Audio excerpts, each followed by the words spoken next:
It's said that money is the root of all evil. This is not true.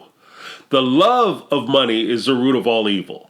Hi, I'm James, and this is my take on reality. In this episode, we're going to be talking about Kody and his love of money and how that love may cost him more than a few dollars, but it might actually cost him what little bit of sense he has left.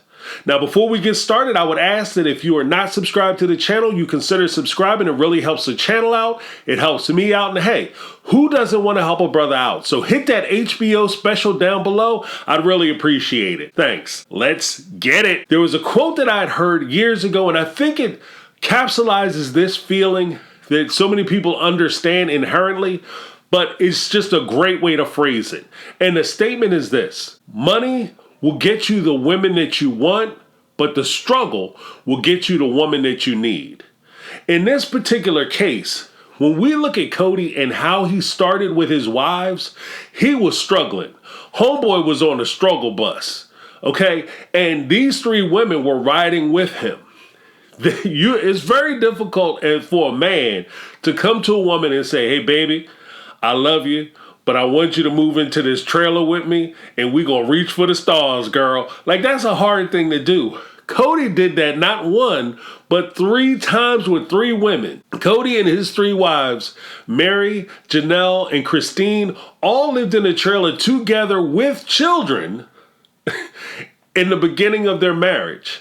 They worked, they scrimped, they saved, they did what was necessary for them to be able to purchase a triplex where the 3 wives were able to have and maintain their own pseudo-separate homes and be able to contribute to the family. They did that together. And that was one of the things that kind of struck me with the whole idea of the struggle, because the struggle part of it is where your relationship is forged. It's where you're tested. It's where you and your wife or your loved one, or in Kody's cases, him and his wives, have to work together in order for them to make ends meet. They're not even just trying to live a lavish lifestyle. They're trying to survive. And when you're living like that, that's when you can really tell who's really down with you, who's really there for you.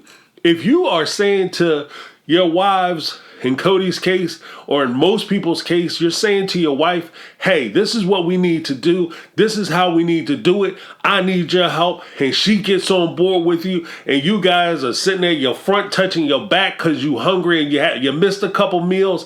And you guys are determined to work together and you succeed. Then you have accomplished something.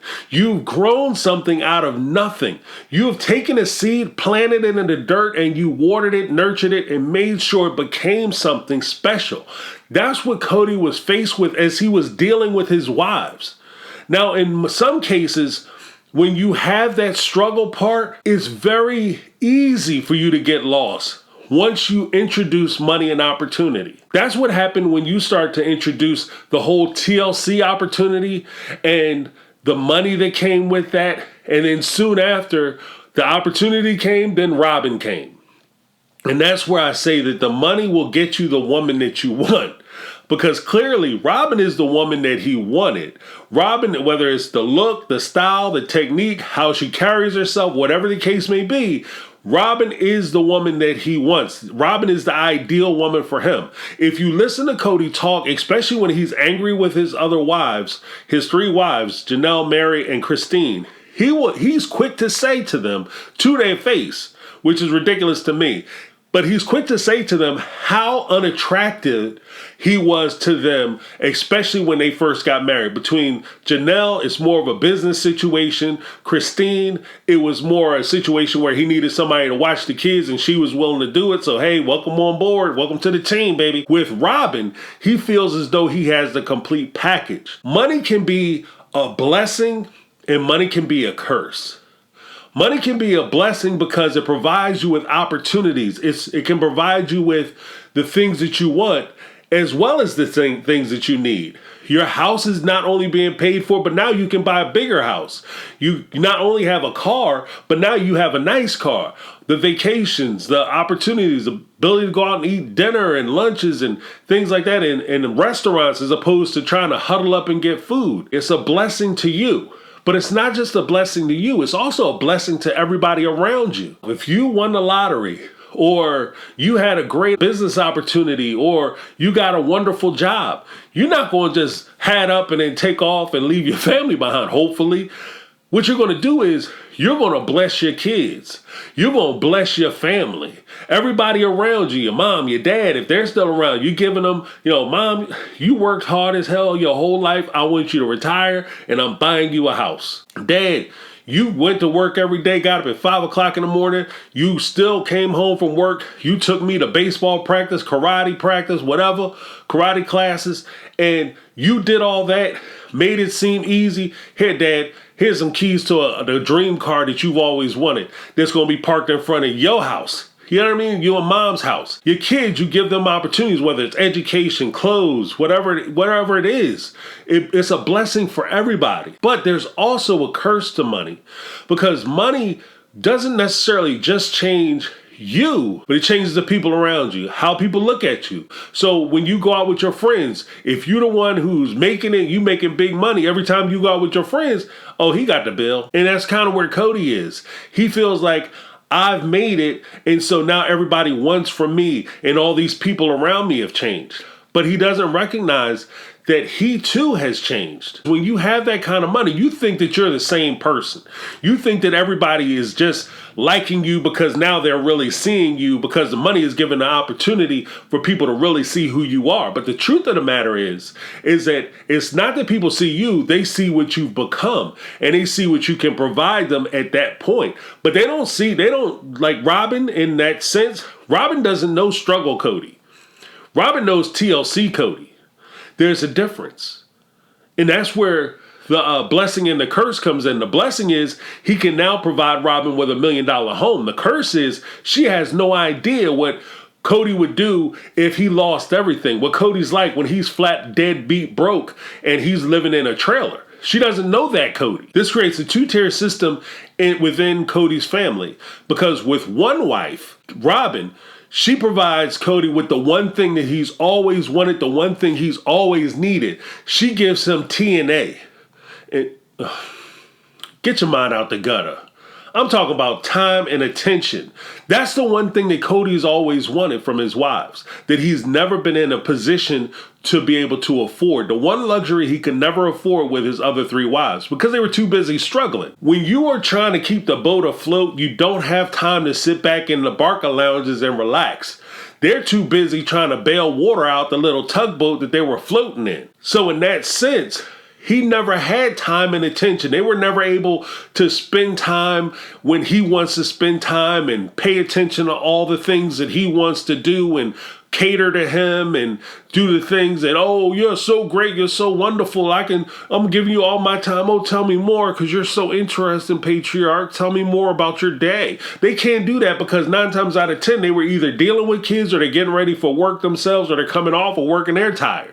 So with Robyn, because of her situation, she steps into a reality where she has the big house, she's got a nanny, she doesn't have a job, she hasn't had a single job or work experience since she's been married into the Brown family. She's never worked. She's never had to watch anybody else's children. She's always had somebody at her house to watch the children. When you look at Kody's mindset, he's thinking that, oh, okay, these girls, between Meri, Janelle, and Christine, they only know me from when I was making that no money, and they don't realize how great I am and how wonderful I am. But now I got a real woman, and now this real woman going to take care of me. But what he doesn't understand and what he fails to see is the ones that came up with you and the ones that struggle with you are more likely the ones who will stand by you if you lost everything. And this is just a general rule. It's not an absolute rule, absolutely. But it is kind of how things work out. The women who were there helping you to build something, when you lose something, they take it personally because they helped you to build it.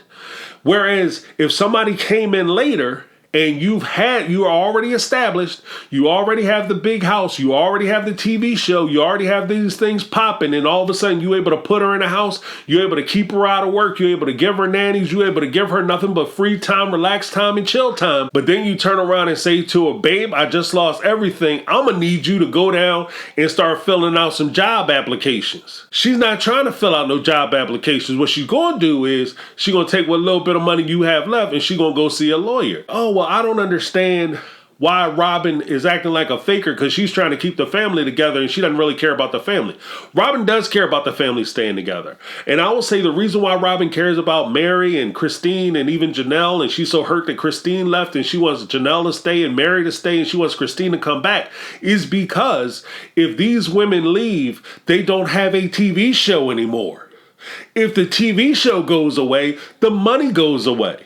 And if the money goes away, homegirl might have to pack a bag on Kody. Let's talk about some of the detraction that Meri, Janelle, and Christine give to Kody and why there's such strong animosity between him and them. These are the women that he struggled with. These are the women that he came up with. These are the women that help him put together a situation where he could profit and be in the financial situation that he's in now and take advantage of the opportunities that come with that financial status. So why is he at such odds with these women? One of the many, many reasons I think might be there, and an underlying reason, is because these women are a constant living, breathing reminder of where Kody came from. If you think about it, when Janelle, as a clear example, when she was talking about she wanted to go to Coyote Pass and get that fifth wheel and then move into that trailer, Kody was offended and scared and resistant to the very idea of moving into that trailer, not just because it was going to be inconvenient and uncomfortable and he has a nice big house with Robyn and that's the woman he wants to stay with, but it's a fear of that shadow. He's running from his past. And for her to say, hey, remember, we lived in a trailer before. Let's go move into a trailer on the property and we can move forward. Kody doesn't see that as moving forward. He sees that as a huge step back and he's resistant to it. Kody is running from himself when he talks to these three women. They remind him of who he was, and he doesn't like that person. He doesn't like the person that he was when he didn't have money, he didn't have land, he didn't have these opportunities, and he wasn't on TV. Kody sees himself as a big shot. He sees himself as a performer. He sees himself as the kind of guy who will go to a wedding without anything written down and give a great performance and marry people and be on TV, and he's a huge famous TV personality. That's who Kody wants to be. He doesn't want to be the broke Kody who's on social programs, who had to file for bankruptcy and living in a trailer. He doesn't like that guy. And unfortunately for these three women, they remind him of who he was, so he doesn't want to deal with them. It's very similar to if you ever have a friend who will constantly come to you and complain about their loved one or their situation, right? Oh, I love him so much. I love him so much. I had a buddy who used to do that all the time. He would come to me and he would tell me about his girlfriend and all the issues with his girlfriend. And what I noticed from that experience was that he came to me and talked to me so much about how he was weak and how he was crying and how he was heartbroken. When they eventually broke up and he wanted to move on, all of a sudden he wanted to recast himself as a hero. He wanted to be the player. He wanted to be the ladies' man. He wanted to be the popular guy who don't care about women and he don't give a damn about this or that. The problem is, I remember when you were crying. I remember when you were hurt. I remember when you were sitting there sobbing and sucking snot about this young lady that you were dating and thinking that you couldn't get anybody else. I remember that.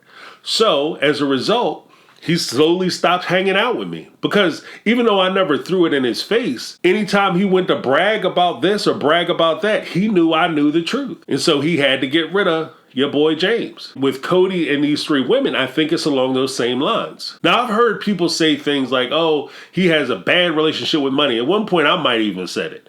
The truth of the matter is, when you brass tacks it, you can't have a relationship with money. Because money, like most inanimate objects or things, they can't give you anything back.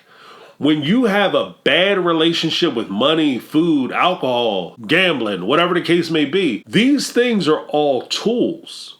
Money is a tool. Money can either help you or money can hurt you, depending on what you do with it and how you approach it. So when you say that Kody has a bad relationship with love or money, what Kody has a bad relationship with is who he is when he has money. Money, like power, in excess can only reveal who you are as a person. Money, that love of money and that relationship with money doesn't mean anything. At the end of the day, no matter how important money is or how much you love it, how much you want it, or you want to be around it, money has never given a eulogy and money has never shown up to a funeral. I'm James, this is my take on reality, and I'm out! 'Cause I've been living life right like I could just die